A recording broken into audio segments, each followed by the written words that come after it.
मित्रांनो, नवीन व्हिडिओमध्ये आपलं स्वागत आहे. तर मी आज आलो आहे गोटीला. आमचा स्टाफ प्रीती सिस्टर यांचा केळवणचा कार्यक्रम आहे आणि केळवण नक्की काय असं हे तुम्हाला सगळं बघायला मिळेल. आता हे रोशनीचं घर आहे आणि रोशनीने तिचं केळवण ठेवलं आहे. तर आता बघूया, घरामध्ये प्रवेश करूया आपण.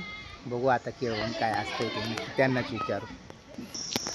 हे बघा, आता हे रोशनीचं घर आणि हे प्रीतीचं केळवण. ही बघा, मस्त रांगोळी काढली आणि हे इकडं हा घराचा दरवाजे आणि वरती जिन आहे. प्रीती हे बघा, आता ही प्रीती सिस्टर आहे आणि या प्रीती सिस्टरचं आज केळवण रोशनीने ठेवलंय. रोशनी, काय आहे केळवण, काय असतं? केळवण म्हणजे एखाद्या नात्याची गोड. हा, आता ही पण प्रीती आहे, पण हिला तोंड बांधले. सोड ना. आता काय काय खाल्लं, काय काय बनवलं तुम्ही? आज मस्त पैकी मावशीने आमच्यासाठी पावभाजी बनवली होती, एकदम मस्त. हा, टेस्टी. आणि अजून काय केळवणाच्या याच्यात काय पूजा बिजा मांडले का? पूजा बिजा केली का? आणि प्रीती, तू बसली नाही तिकडं, तुम्ही काही पूजला का नाही? काही वळला का? आणि मी आता लेटच आलोय.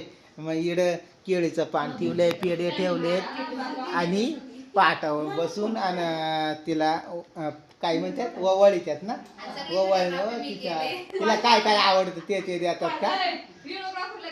हा, तर मावशीने मस्त पावभाजी बनवले.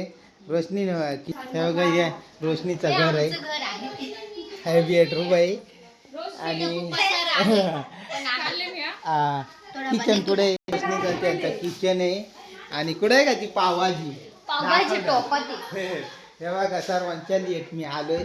पावभाजी बनवले, मसाला भात बनवला आणि मी लेट आलो. या बघा, मस्त झणझणीत रोशनीच्या आईने बनवली पावभाजी आमच्यासाठी. आता मी पण खाणार आहे.